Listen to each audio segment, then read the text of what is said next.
नमस्कार बंधुरा फूड फरएभारे जानाई सकलके स्वागत।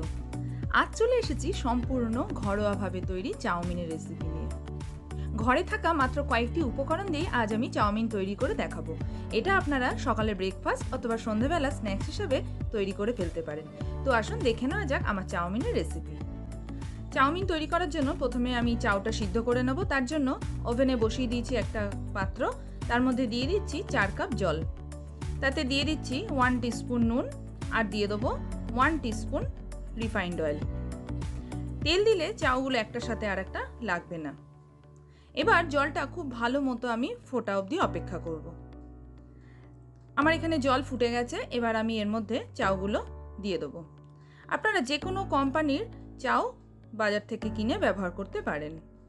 এখানে আমি মোট 4 প্যাকেট চাউ ব্যবহার করলাম।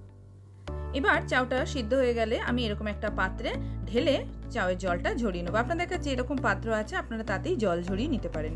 ওপর দিয়ে দিলাম একটু ঠান্ডা জল যাতে চাউটা ঝরঝরে থাকে। অপরদিকে ওভেনে বসিয়ে দিয়েছি একটা কড়াই। কড়াইতে দিয়ে দিচ্ছি 4 টেবিলস্পুন রিফাইন্ড অয়েল। আমি এই রান্নাটা রিফাইন্ড অয়েলেই করছি, আপনারা চাইলে সরষের তেলেও করতে পারেন। তেলটা গরম হয়ে গেলে এর মধ্যে দিয়ে দিচ্ছি কয়েকটা চিনেবাদাম। চিনেবাদামগুলো ভেজে অন্য একটা পাত্রে তুলে নেব। খুব বেশি ভাজার প্রয়োজন নেই।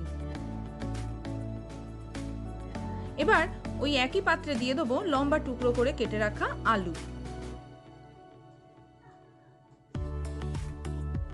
আলুগুলো সামান্য একটু নাড়াচাড়া করব। তার মধ্যে দিয়ে দেব 1 টিস্পুন নুন। আলুতে নুনটা দিলে আলুর মধ্যে নুনটা খুব ভালোভাবে ঢুকবে। বেশ কিছুক্ষণ ধরে আলুটা ভাজার পরে তার মধ্যে দিয়ে দেব পেঁয়াজ আর দিয়ে দেব কিছুটা কাঁচা লঙ্কা কুচোনো।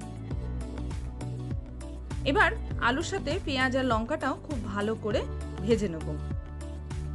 প্রায় মিনিট 5 ধরে আলু আর পেঁয়াজটা আমি ভেজে নিলাম।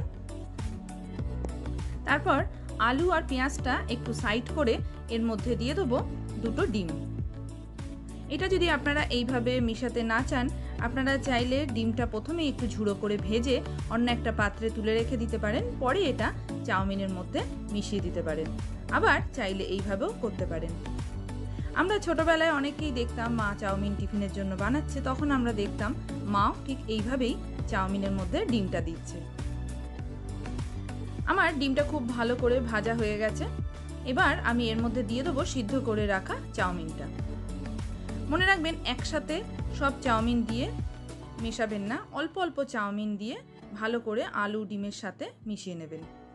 আর অবশ্যই গ্যাসের ফ্লেমটা কিন্তু লোতে রেখে চাউমিনটা ভাজার চেষ্টা করবেন, তাতে চাউমিনের টেস্টটা খুব ভালো হয়।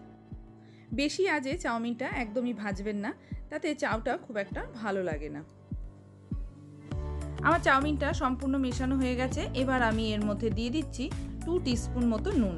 আপনারা আপনাদের স্বাদ অনুযায়ী নুনটা দেবেন। আর দিয়ে দিলাম সামান্য একটু চিনি। এটা সম্পূর্ণ অপশনাল, আপনারা চাইলে চিনিটা ব্যবহার নাও করতে পারেন, তবে চিনি দিলে আমার মনে হয় চাউমিনের টেস্টটা খুবই ভালো লাগে। বেশ কিছুক্ষণ নাড়াচাড়া করার পরে আমি দিয়ে দিচ্ছি ভেজে রাখা যে বাদামগুলো, সেইগুলো। বাদামগুলো দিয়েও আমি প্রায় মিনিট 5 ধরে চাউমিনটা ভেজে নেব। তৈরি হয়ে গেল একদম ছোটবেলার টিফিনের মায়ের হাতের তৈরি চাউমিন। তো বন্ধুরা, আমার এই চাউমিনের খুবই সহজ রেসিপি আপনাদের কেমন লাগলো অবশ্যই আমাকে কমেন্টস করে জানাবেন। আর আপনারাও আপনাদের বাচ্চাদের জন্য সকালে ব্রেকফাস্ট অথবা সন্ধেবেলা স্ন্যাক্স হিসাবে এটা তৈরি করে দিতেই পারেন। আশা করি ওদের খুব ভালো লাগবে। আমার রেসিপিটা যদি ভালো লেগে থাকে প্লিজ লাইক করবেন, শেয়ার করবেন আর আমার চ্যানেলটি সাবস্ক্রাইব করতে একদম ভুলবেন না। ভালো থাকবেন, সুস্থ থাকবেন। ধন্যবাদ।